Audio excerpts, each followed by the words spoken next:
他の人たちが言うように、他の国の人たちが言うように、日本はすごいいい国で、経済もある程度発展してて、でかつ仕事をすごくしていると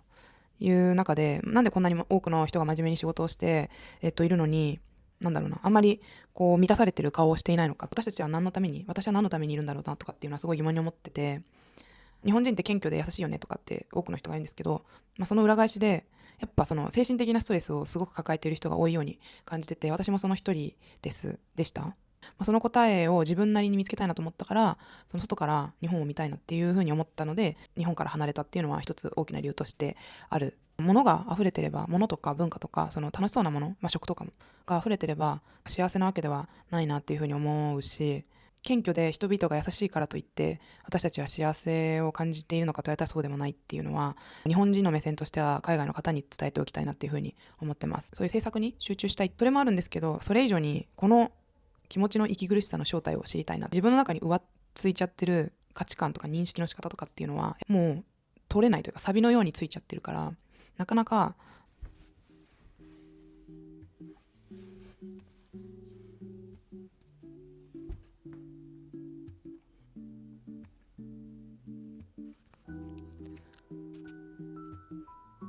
こんにちは、千尋です。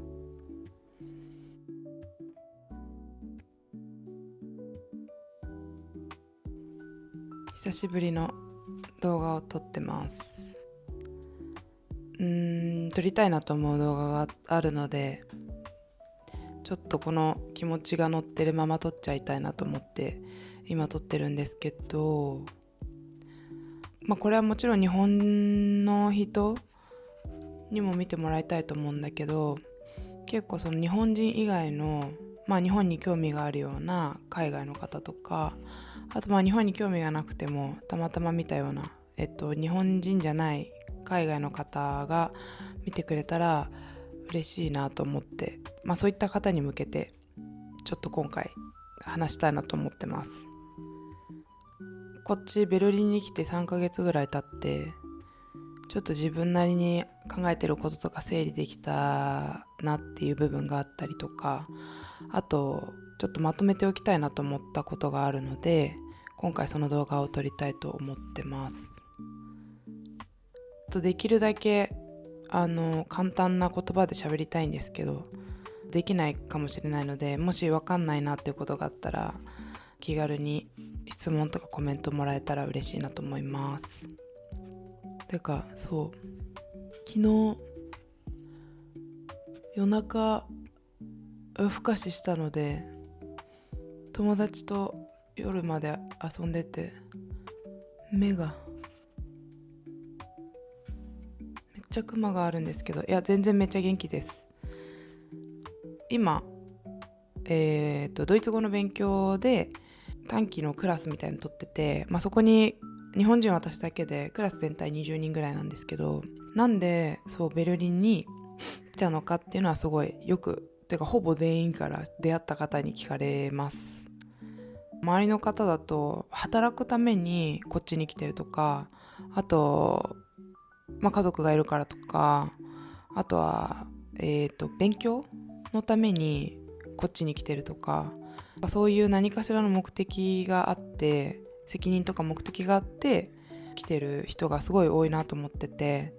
で私はそのワーキングホリデービザっていうビザで来ているんですけど、他の人だと例えば就労ビザであったりとか、スチューデントビザであったりとか他のビザで来ていたりしていて、そういう仕事のためとか勉強のために来てる人っていうのは、結構何かしらの具体的な目的が、あと自分の役割とかを持って来ていたりするけど、何の研究をしなきゃいけないとかしたいとか、あとはこれぐらい稼がなきゃいけないとか、そういう目的とか目標とか役割を持って来てる人がすごく多いなと思うんですけど、その人たちからよく日本ってすごいいい国じゃんみたいなんでこっちにわざわざしかも住むまでしちゃってんのみたいなことを聞かれて、私は自分の中でいろんな理由を持って、しかもそれを当然のように思ってきちゃったんだけど、他の人からすると結構ちょっと突拍子もないじゃないけど特殊な動き方というか、ちょっと想像がつきにくいことをしてるんだろうなっていうのは、その人たちのこっちに来てる状況とかを見てて、なるほどってすごい納得してて、その人たちからは日本は安全だし、先進国というか経済も発展してるし、人も優しいし、謙虚だし、礼儀正しいし、あと食もご飯も美味しいし、自然も豊かだし、安全も言ったかなだし、あと綺麗だし、文化、漫画とかアニメとか以外にも日本の伝統のものとか、なんかもう娯楽であったりとか伝統的なもののその文化っていうものもすごいたくさんあって、めちゃめちゃいい国なのになんでこっち来るのみたいなのを聞かれます。私もすごい今こっち来ても日本ってめちゃくちゃいい国だなってより一層思ってるし、でもだからこそこっちに来たなっていうのはすごい思ってて、日本の現状みたいなところをお話しすると、確かに安全だし人は優しいというか、礼儀正しいし、教育水準も高い、多くの人が教育を受けているし、あとはいろんなカルチャーもあって飽きないし、ご飯も美味しいし、自然も豊かでっていうのはすごくいいことなんだなと思っているんですけど、結構今の日本が直面していること、例えば円安に、円の価値が下がっているとか、あとは私もワーキングホリデーに来る前は程度仕事をしていて、仕事をあんまりすごいサボってる気もなく、よくこっちの人も日本人ってすごいワークホリックだよね、すごい仕事をすごくする、ワークライフバランスあんまうまく取れてないとか、なんかこうやらなきゃっていうね、仕事をずっとやってるイメージあるっていうのは結構いろんな人が知っていて、で私もそれは日本にいて感じていました。他の人たちが言うように、他の国の人たちが言うように、日本はすごいいい国で、経済もある程度発展してて、でかつ仕事をすごくしているという中で、なんでこんなに多くの人が真面目に仕事をして、いるのに、なんだろうな、あんまりこう満たされてる顔をしていないのかっていうところがすごく疑問に思ってました。日本人って謙虚で優しいよねとかって多くの人が言うんですけど、その反面、その裏返しでやっぱその精神的なストレスをすごく抱えている人が多いように感じてて、私もその一人でした。で、なんでこんなに真面目にいろいろやってるし働きまくってるのに、なんでこんなにストレスをいっぱい抱えなきゃいけないんだろうっていうのは、私は何のためにいるんだろうなとかっていうのはすごい疑問に思ってて、安全であったりとか美味しいとか、美味しい食べ物があるとか、あと人々は優しいとか綺麗だとか文化がたくさんあるとか、外から見るとすごいいいように見えるかもしれないんですけど、確かに私もそれはすごくいいことだと思うんですけど、でもそんなにいろんないいところがあるのに、あんまりこういう豊かな顔をしている人が少ないっていうのは何なんだろうなっていうのはすごい疑問に思って、その答えを自分なりに見つけたいなと思ったから、その外から日本を見たいなっていうふうに思ったので、日本から離れたっていうのは一つ大きな理由としてあるなと思ってます。直近の、その日本の課題じゃないですけど問題ぶち当たっていることとしては、例えば円安とか、円の価値が下がっているとか、あとは失われた30年とかって言われるんですけど、この30年間ぐらい日本はこう経済が成長をあまりしていないというか、停滞しているというか、むしろこう下がってきているんじゃないかみたいな話もあったり、あとは、そのさっきのすごいストレスを抱えてしまうような社会であったりとか、あと超少子高齢化、生まれてくる子供が少なくて、高齢者、年上がどんどん増えていく、割合として増えていくっていう、その人口の構造みたいなこともすごい今私たちは問題としてぶち当たっているなというふうに思ってます。それぞれの国がそれぞれの問題を抱えていると思うんですけれども、物が溢れてれば、物とか文化とかその楽しそうなもの、食とかもが溢れてれば幸せなわけではないなっていうふうに思うし、謙虚で人々が優しいからといって私たちは幸せを感じているのかと言われたらそうでもないっていうのは、日本人の目線としては海外の方に伝えておきたいなっていうふうに思ってます。もちろんそうじゃないと思って日本人の人もいるので、あくまで私の一意見なんですけど、日本の経済ももちろん回ってて、やっぱ経済を回すってすごい大きなエネルギーの渦だと思っているんですけど、そこから一旦ちょっと抜け出す。でかつ日本っていうものをもっと遠いところから見たいっていうふうに思ったので、遠くの海外に来たっていうのはあるんですけど、例えば森の中にいても目の前に木があっても、その自分がいる立ち位置っていうのが果たして森なのか、ただ目の前に数本木があるだけなのかっていうのはどんどん遠くに行かないと分かんないし、遠くに行けば行くほどいろんなものと比較すればするほど、その山の大きさであったりとか形とか特徴っていうものが、どんな木が植わってるかとか特徴っていうものが分かってくるのと一緒で、距離を取る、その環境からその流れから離れていくっていうのはすごい客観的に見る上で大事だなと思ったので、今ここにいるなって3ヶ月ぐらい経った今でもすごくどんどん納得してってるって感じです。日本の良さは日本の中にいれば分かる部分もあると思うんですけど、経済の強い資本主義の渦みたいな流れの中にいると、もうその目線でしか物事見れなくなっちゃうなと思ってて、日本人で頑張って経済回してんのにそれでもあんまり満たされる感じがないっていうのは、渦の流れ自体がそもそもちょっと違うというか、変わる方がいいというか違うんじゃないかなっていうふうに思っているので、一旦今まで日本でやってた仕事全部置いて離れてきたって感じです。それが日本を知りたい、日本人をもっとよく見たいとかっていうのは一つの大きい理由で、もう一個は個人的には絵を描くであったりとか、こういう動画でも何か作ったり形にしたり表現したりっていうのが好きなので、気づいたので、それをもっとやっていきたい、そういう制作に集中したいっていうのも一つ目的で、それもあるんですけど、それ以上にこの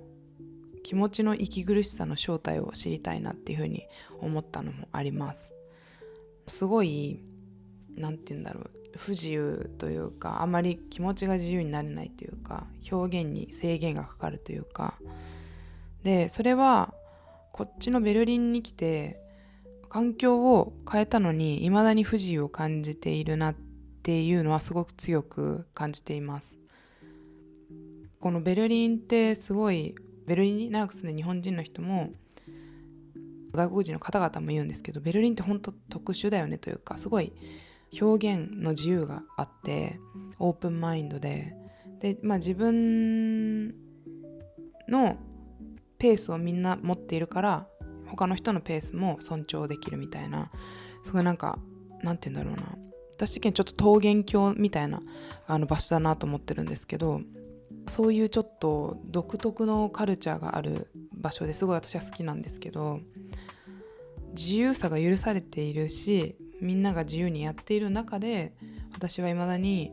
あまり変わっていない部分があるなっていうのはすごい気づいてて、で別に変わることがいいことだとは思っていなくて、やっぱ根本の自分みたいなものっていうのはあると思うから、そこがよく見えてくるっていうのはすごくいいなと思うんですけど、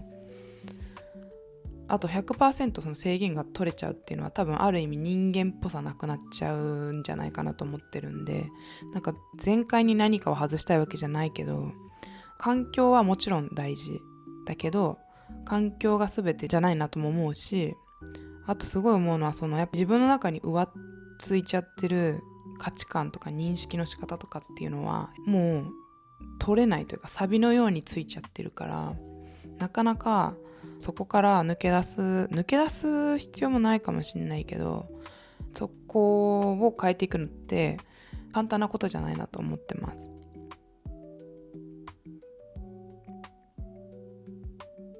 簡単なことじゃないと思う。よく日本では同調圧力っていう言葉があるんですけど、みんなが周りのことを気にしてみんなでこう制限し合うというか、あまりこう目立たないようにみんなしているし、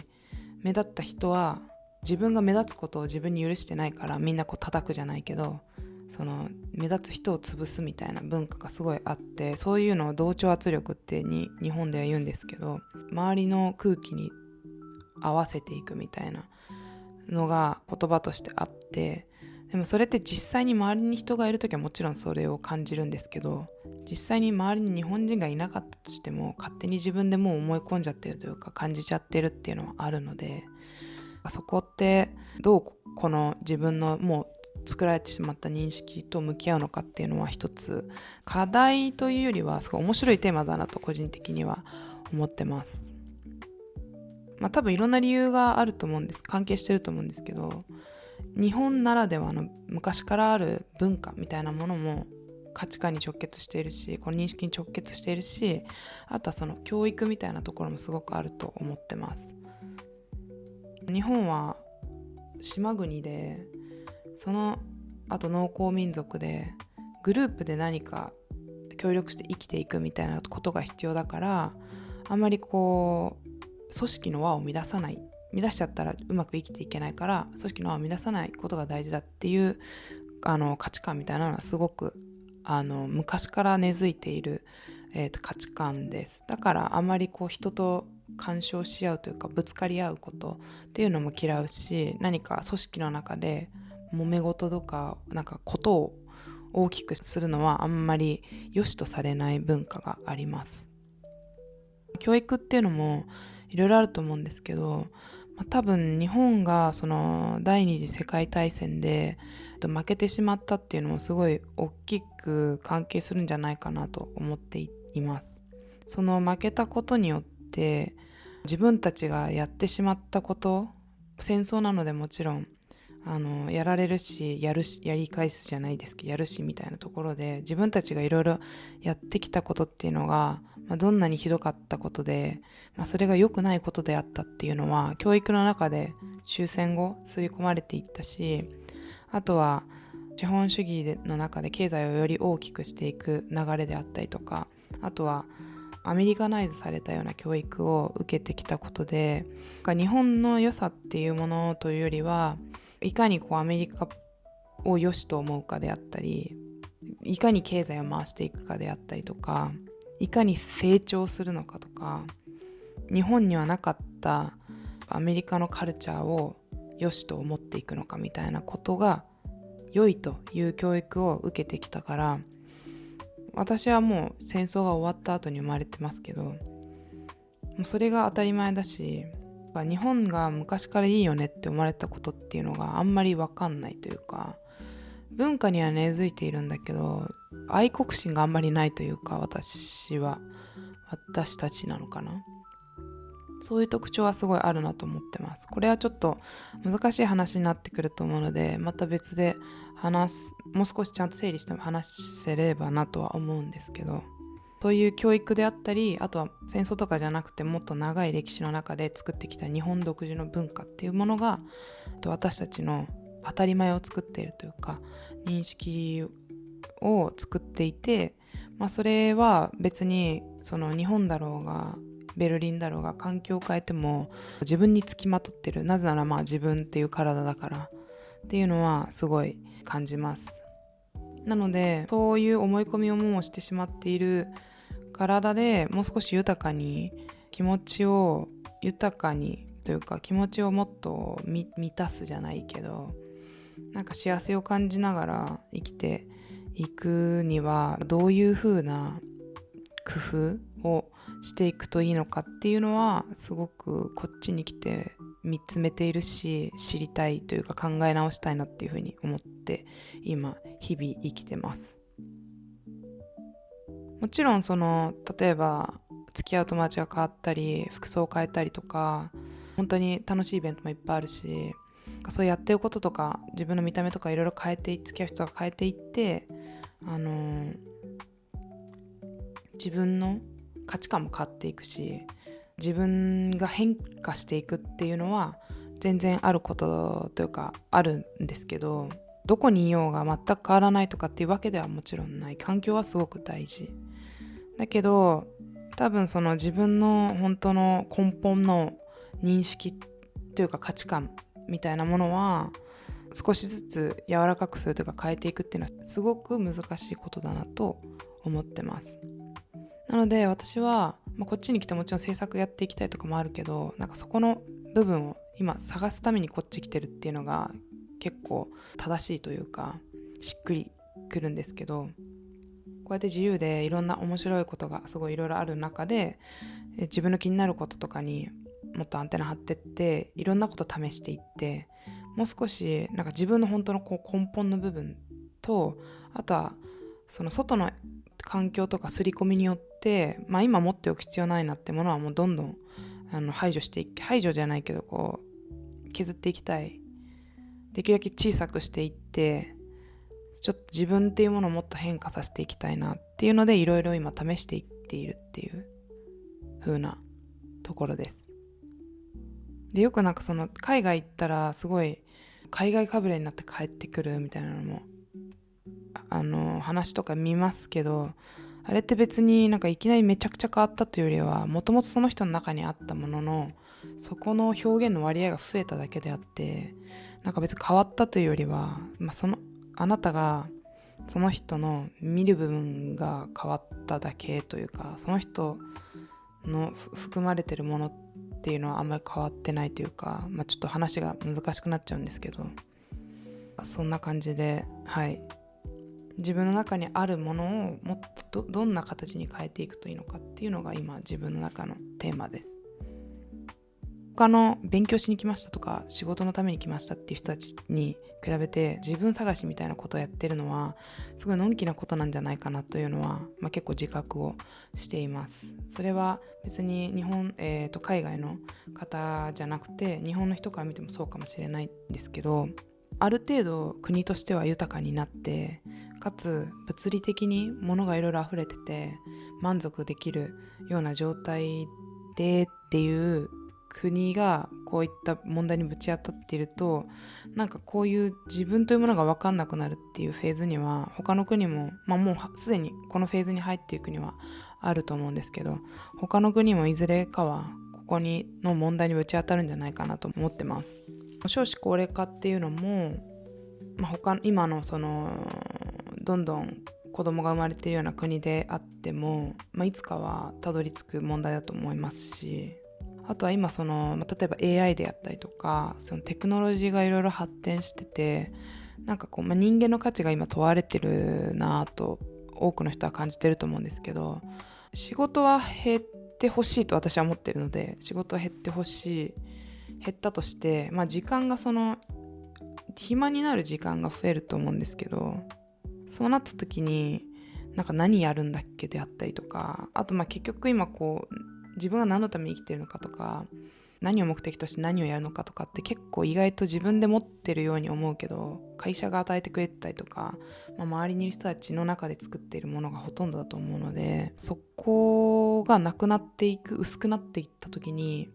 自分は何のために何を生きがいにして何をするんだっけみたいなのの自分の再構築じゃないけど、自分探しみたいなことっていうのは今もうすでにそこにぶち当たってる人もいるし、これからどんどん多くの人がお金があんまりなかったとしてもぶち当たる問題というかなのかなというふうに思います。なのでなんかそこをどうやって乗り越えるじゃないけど、もう少し良くしていくのかっていうのが、私たちが日本人がいろいろと見つけていって、後からその課題にぶち当たった国とか人たちに展開していく、共有していくっていうのがいいんじゃないかなと思っているんですけど、なのでちょっと状況が違うかもしれないし想像しにくいかもしれないけど、全然人事じゃないっていうのが言いたいなと思ってます。ただやっぱり状況が違うと想像とかしにくいと思うし、全然日本ってすごくユニークなカルチャーを持ってるなとこっち来てより思うので、想像しづらい部分あると思うんですけど、小さな疑問に思ってることとか質問でも、あと全然感想コメントでも何でもいいので、何かしらなんかこの動画に関係なくても、日本に対してとかでも日本人に対してでもいいんですけど、コメントもらえるとすごい嬉しいというか参考になるなと思ってるので、ぜひお願いしたいなと思ってます。私はやっぱ日本が大好きだし、やっぱこっち来てより一層思ってます。ベルリンももちろん大好きです。なのでその大好きな国がこうやって多くの人がストレスを抱えていたり、自分に制御をかけてストレスを抱えていたり、あとこんなに頑張って仕事してるのにうまく経済が回っていないというか停滞しちゃっていっているみたいなのってちょっとあんまり嬉しくない状態なので、自分が何かこう抜本的な解決策を見つけられるとは全く思っていないけど、何かこうちょっとビジネスの渦から離れた外からなんか別の切り口見えないのかなっていうのはすごい思っているので、何でも感想とかもらえたらすごく勉強になりますので、そういう風に個人的に自分なりに同じような疑問というかモヤモヤしてることを持ってるようでも嬉しいし、あとはやっぱその日本とか日本人とかをもっとよくしたいよねみたいな、よく捉えたいよねみたいなって思ってる人が増えて仲間になってくれるのもすごい嬉しいなと思うし、いずれかの形でつながれたらなと思ってます。あんまりその日本はさみたいな、こっちに来てこっちいいから日本はなんか自分のことあんまり意見言わないよねとか、人の目を気にしすぎるよねとか、そういうヘイトはしたくなくて、いいところって絶対悪い一面も持ってるし、悪い部分って絶対よくも見れるっていう、その二面性が絶対物事にはあるから、なんかあんまりいいとか悪いとか決めつけたくなくて、いろんな面を見たいっていう、ただただそういうことをしたい。で今は結構その日本が元気なかったりして、なんか日本大丈夫かなとか、なんか日本ってさみたいな、ちょっとあんまりよく捉えない価値観もあると思うんですけど、私はそれをよく見たいと思ってるから、よく見るためのヒントを探るために今ベルリンにいる。でかつ個人的にそういう自分を広げるというか、もう少し自分の変化を促すような経験や気づきや学びをしたい、人とのつながりを作りたいっていう感じで、こっちにいますね。それがそのベルリンに来た理由というか、いる理由みたいなものだなっていうのは、最近結構いろんな人と喋ったりとか、あと自分の中でもいっぱい考えたんですけど、なんかそれだな結局みたいな風にたどり着きました。なのでそのじゃあ表現の仕方っていうのがなんか何になるのか、ちょっとやりながら試していきたいなと思うんですけど、って感じですかね。いや日本はめっちゃいい国で大好きです。でもいろいろ抱えてるものがあるので、少しでも日本に興味を持ってくれる人が増えたらいいなと思ってます。はい、ちょっともう勢いで撮ったので、その友達に部屋暗いねとか顔暗いねとか言われたんですけど、知ってます。それはいいんです。でもそれが私なので、そんな感じの動画でした。またちょっと違う動画でお会いしましょう。さよなら。